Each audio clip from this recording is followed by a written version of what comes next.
कि बच्चों के पढ़ाई का स्तर कुछ ज़्यादा ही ठीक हो रहा है। यह भी किसी छात्र की बुद्धिमत्ता है जो हर पेपर लीक हो रहा है।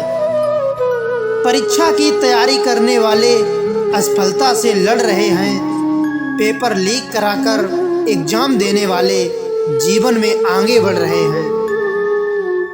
अगर इसी तरह से सरकार का सरकारी तंत्र वीक होगा तो हर पेपर ऐसे ही लीक होगा।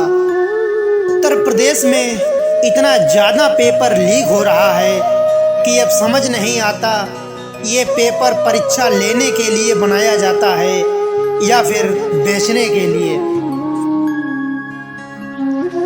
जीवन भर खूब पढ़ाई की मेहनत करते हुए बढ़ते हुए जब परीक्षा का पेपर लीक हुआ तो मन में कई सवाल खड़े हुए। जीवन का यह खेल निरंतर ऐसे ही चलता रहा है और आगे अगर इस पर सुधार नहीं हुआ तो इसी तरह से चलता रहेगा। आखिर कब तक एक किसान का बेटा इसी तरह से ठगा जाता रहेगा।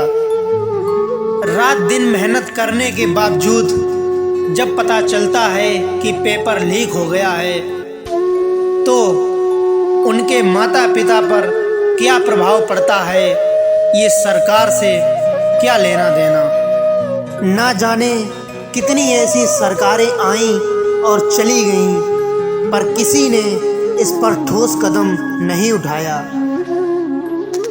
कभी सोचा है कि क्या गुजरती होगी उस छात्र पर जिसने दिन रात मेहनत के साथ ही अपने समय को बर्बाद किया और ना जाने कितनों के परिवार कर्ज में डूब जाते हैं।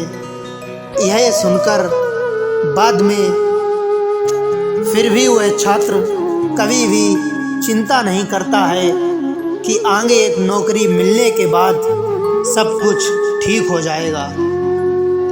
वह सच्चे मन के साथ निरंतर मेहनत करता है और कई सालों की मेहनत एक दिन एक पल में बर्बाद हो जाती है बस यह सुनकर कि आज का पेपर लीक हो गया।